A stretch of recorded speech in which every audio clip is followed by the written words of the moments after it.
Hey guys, what's going on? My name's Akil and welcome back to another video. This is actually going to be my final top 10 video for 2018, guys. As yes, I've only planned to do 3 each year.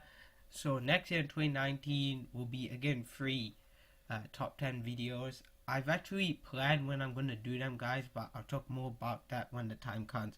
But as of right now, let's just talk about my top 10 favorite superhero movies of all time, guys. Yes, now this is going to be another very divisive list, guys.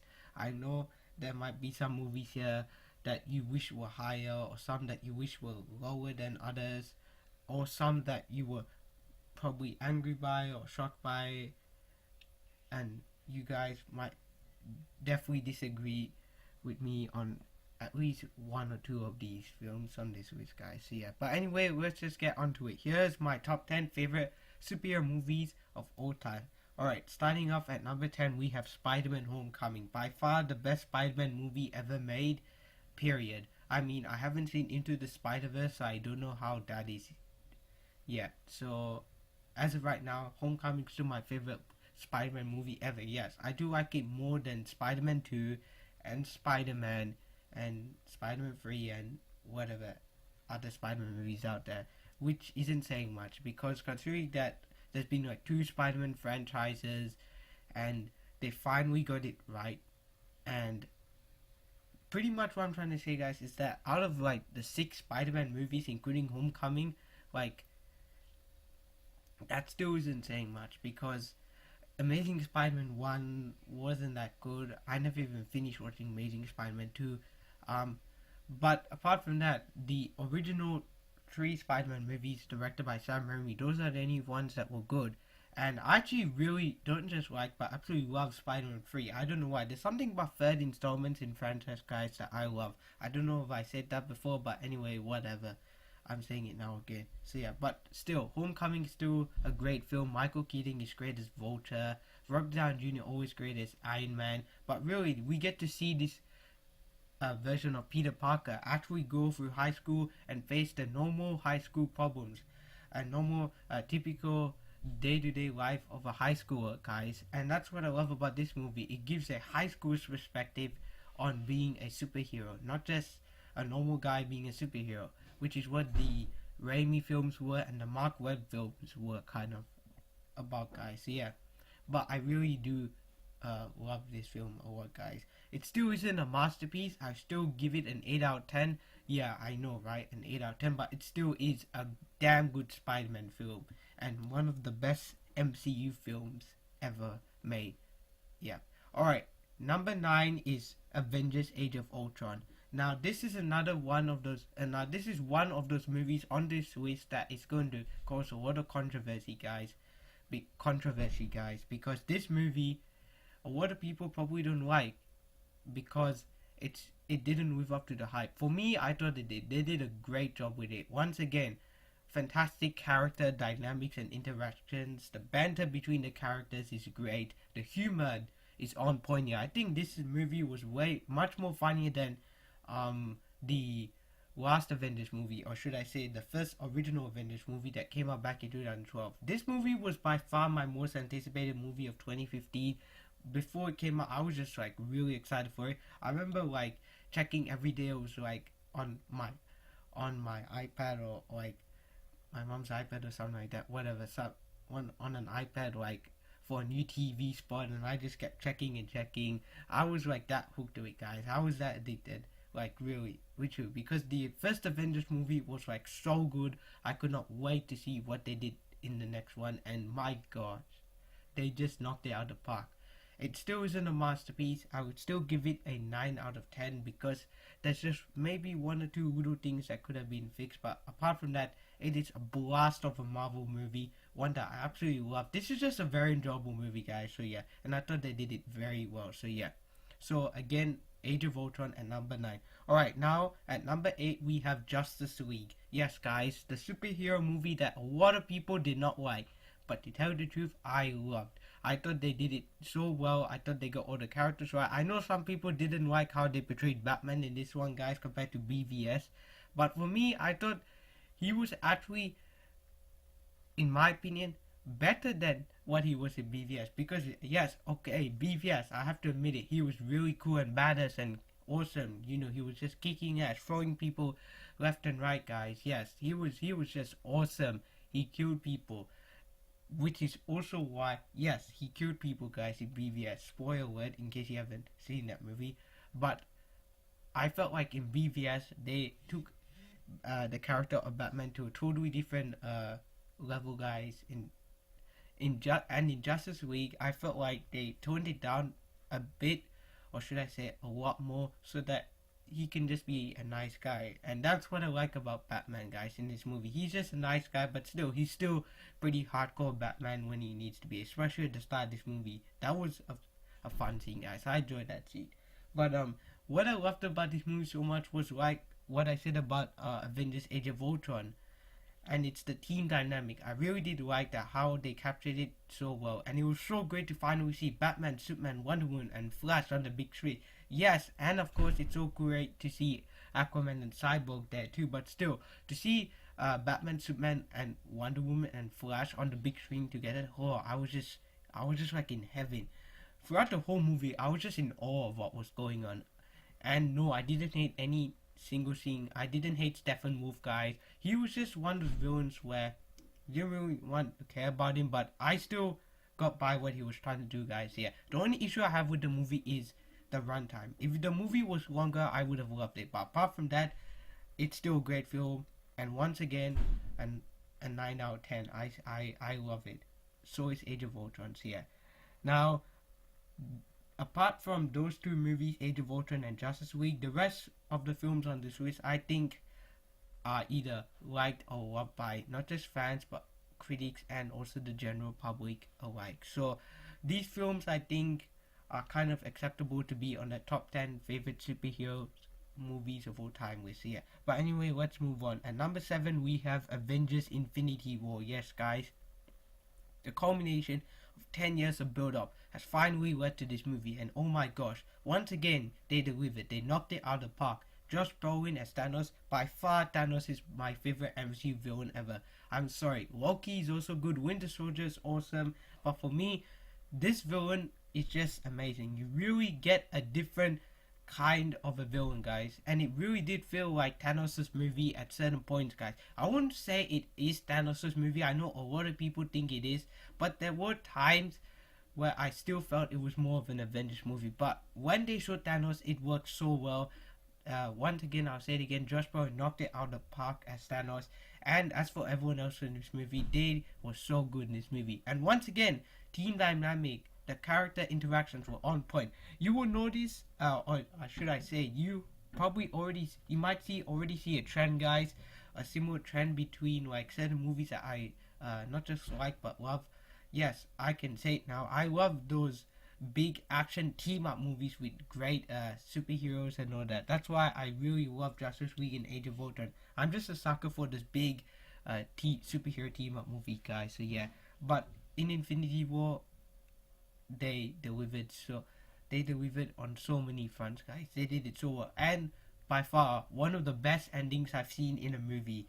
I've never been this shocked at the movie theater in my entire life, guys. Really, it was so good the way they ended off this movie. So yeah, but once again, another 9 out of 10, guys. So yeah, I would probably give it a 9.5, guys, though. So yeah, I don't think it's still delivers, needs a 10 out of 10, guys. Yeah, unfortunately, but still, Avengers Infinity War is still a great film. So yeah, alright, now let's move on to number 6, which is X-Men Days of Future Past.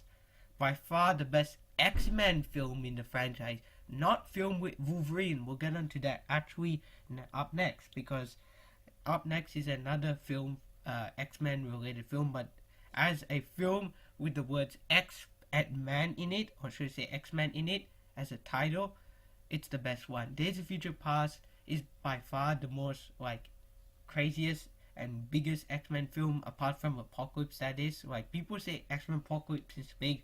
I thought this was big too. Like, I think I've seen this movie like maybe like 4 or 5 times. I love it. It's such a great film. The time travel elements of it really work, and I hope that it Avengers 4, or should I say now called Avengers Endgame, that if there is time travel involved, that it actually works and turns out well too, and it isn't like super complicated and all that. So yeah, because in this movie the time travel elements were like not confusing at all. I understood everything. It's also a very funny movie too at times, like with Quicksilver and like when Wolverine meets Beast. It's just a blast of a X-Men film, guys. Really, it's just a very fun film. The action delivers once again. The acting also. I never talk about the acting in these other movies, but in those other movies that I mentioned before, but in this movie I have to mention it. The acting in this movie is fantastic. It is on point. In particular from James McAvoy, Michael Fassbender, I guess Jennifer Lawrence in some scenes, guys, but Hugh Jackman is fantastic in this movie. This is a different kind of Wolverine. I'm sure you've heard a bunch of other people say this about this movie when they're talking about it or reviewing it or whatever, but Wolverine in this movie, he's kind of toned down and he's the one that has to kind of get the team together. So he's kind of doing what Professor X did in the original X-Men film, guys, and that's like kind of get the team together, kind of make them work together and all that. And it's really good to see Wolverine in this sort of role, guys. And yeah, I just love it. X-Men Days of Future Past is a great film, yeah, but still a 9 out of 10, guys. We haven't got to those 10 out of 10 film, guys, yet. That's higher. That's way higher. So yeah. Alright, now we're on to the top 5. So we're going to try and speed things up a little quickly. At number 5 is Logan. Now, from here on out are films that you might have heard me talk about before, as they were on my original list of my top 10 favorite movies of all time. But now, there are some movies that have been kicked out of the list due to the fact that there are some movies this year that I've seen that I now absolutely love watching, or should I say adored watching as well. But anyway, going back to this list, Logan is a great film. Hugh Jackman once again knocks it out of the park. This is by far his best performance. So is Patrick Stewart. Patrick Stewart once again is great as Professor X. Daphne Keane as Laura Kinney, aka X-23. She's great too. Everything in this movie is just great. I mean, it was a perfect send-off for this character. I mean, of course, it didn't feel like a great big action movie like Days of Future Past or like X-Men Apocalypse or something like that, but it's a very character-driven movie. That's why I not just like but really love about it. Like, usually in the third film of a franchise, or should I say, it doesn't have to be the third film, or like in the final film of a franchise, it's usually like this big action movie and like there's this epic battle going on and all that, but at the same time I also want it to be also about the characters, and in this movie it really is about the characters, about Wolverine, Professor X, and the little girl, or should I say Savage Girl, or whatever you want to call it. So yeah, Little Savage, that's what most people are gonna call it now. So yeah, but Logan is a great film once again, but again 9 out of 10. So yeah. Alright, now number 4, Dark Knight Returns Part 2. This is the only film this entire year that has been on like 3 lists that I've talked about, guys. My favorite movies of all time list, my favorite animated movies of all time list, and now my favorite superhero movies of all time list. That goes to show how great this movie really is, guys. What I have to say about this movie, it has everything. Great fight scenes, great characters, great action, and great voice acting, and also great animation. This is the best DC animated movie ever. That's all I have to really say about it. It's just really so good. Alright, now number 3, Captain America Civil War. I'm speeding it up a little, guys, just because I've already talked about these movies before. Civil War, what can I say? The airport battle sequence is by far the best MCU fight scene sequence in the entire MCU. I mean, it's just so good, the airport battle sequence. The final fight between Cap, Iron Man, and Bucky is also so very good. It's one of the best fight scenes also in the entire franchise. So yeah, I don't think it's the best. I still prefer the airport battle over it, and the stuff on and also the stuff in Infinity War as well. So yeah. But nevertheless, Civil War is a great movie, a very grounded and realistic movie, and that's also what I loved about it too. And the reason why I like this more than Infinity War is they really brought the characters down to earth and made them feel real. In Infinity War, there was some realistic moments, but I felt it was grander and more larger than life. compared to this movie. So yeah, alright. At number 2, we have Dark Knight Rises. This movie is such a great film, guys. I mean, they ended up the trilogy so well, and it just shows how great how great of a filmmaker Christopher Nolan really is, guys. I mean, he did such a great job with this entire trilogy, and the way they ended up the story arc for both Bruce Wayne and Batman, it was just perfect. Bane's also a really great villain in this movie, guys. Tom Hardy does a great job as Bane, and Anne Hathaway does a great job as Catwoman. Really, that's all I have to say. This movie, I would probably give it a 10 or maybe a 9. I can't even remember what I would give this movie. But you know what I would give it 10? My number 1 favorite super movie of all time, which is still my favorite movie of all time, The Avengers. I still have yet to see all those great classic movie guys, all those old school movie guys, but this is still my favorite movie ever. It never gets old. I haven't seen this movie for a very long time, but the lines in this movie are so quotable. I love this movie so much. This is just a great superhero blockbuster, and once again, they delivered on all fronts. Avengers is my favorite superhero movie of all time. It's my favorite movie of all time, and that's all I have to say, guys. So there you have it, guys. That's it. That's my favorite superhero movies of all time. Actually, not as long as I thought it was going to be, guys. So yeah, we actually got less than 20 minutes, and actually less than what I originally planned it to be, guys, which was 17 minutes. But it's going to be that pretty soon, guys. But anyway, there you have it. Hope you guys enjoyed this video, guys. What do you think of these movies, guys? I know Justice League and Age of Ultron might not be on your list because they're not great films for you guys, but to me, I absolutely love them. And I know what you're thinking. Where's Dark Knight? Where's X2? Where's Spider-Man 2? Those movies are great, but still, for me, I find these even better. I don't know why. There's just something about Dark Knight that I don't know. I didn't really feel it, guys, but I still really love the movie, guys. The entire Dark Knight trilogy is probably my favorite trilogy of all time, besides the Lord of the Rings trilogy and the Spider-Man trilogy as well. So yeah, but anyway, there you have it. That's my top 10 favorite superhero movies of all time list. And we just passed 17 minutes, guys. So hope you guys enjoyed this video, guys. Thanks for watching. And my name's Akil, and I'm signing out. Bye, guys.